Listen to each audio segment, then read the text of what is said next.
I've read this poem here before. It has changed multiple times. I've been told that this is one of the most definitive pieces of our time written in regard to poetry, about writing poetry. So this is advice to aspiring poets, a few things I tell myself. You guys have been awesome. This is my last poem. I appreciate it. Mo, thank you. This is actually the first feature that I have taken in over a year. Wow. So this is Welcome back. advice to aspiring poets, a few things I tell myself. 1, I am a deserted church.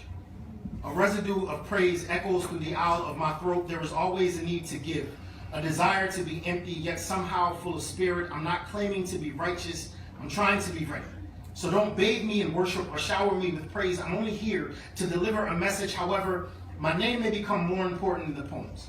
It is for this reason I fear I will fail. 2, there is duality between the gift and the gifted. Never be so caught up in what you do that you forget who you are. Never love the art so much you forget your God. Never love the crowd so much you forget your job. 3, people say love doesn't hurt. These people are not poets. These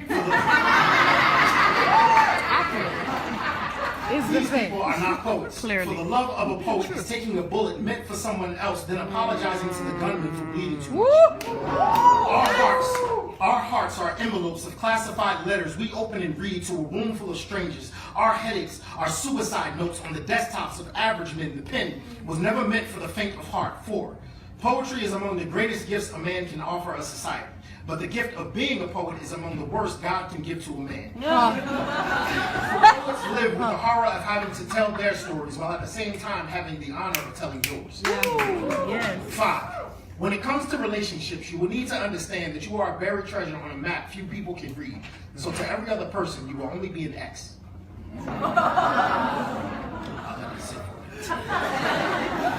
Okay. 6, the day we recognize as Palm Sunday is actually the day Jesus entered Jerusalem to shouts and praise of Hosanna, which roughly translated means Savior. A week later, he was beaten in the same streets to cries of crucify him.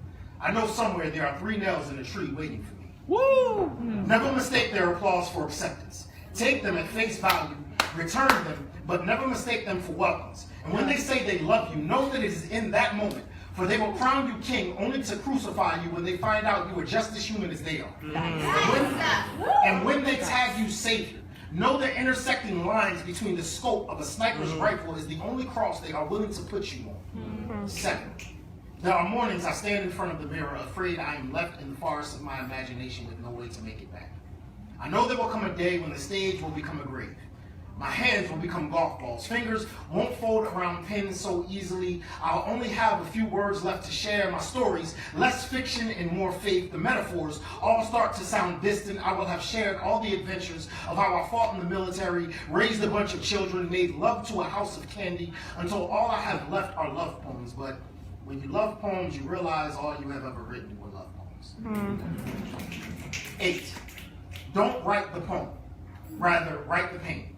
The plan, the practice, the promise. Make it plain. Write the love, the laughter, the relationship. Write the rituals, the morning and then the morning. Write life, and then go back and find the poetry in it.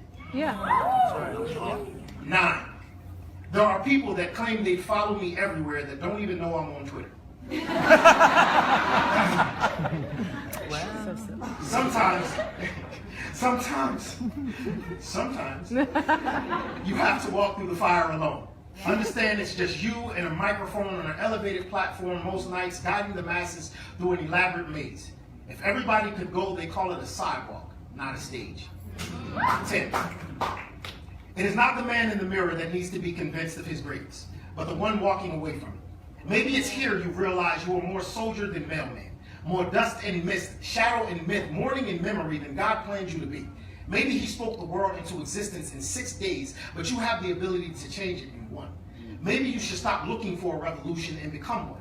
Because a poet is more educator than entertainer, more activist than artist. The mediocre poet paints a picture. The good poet tells a story. The superior poet creates a mirror, but the great poet becomes a target. So if you ain't got a bullseye on your back, maybe you're doing it wrong.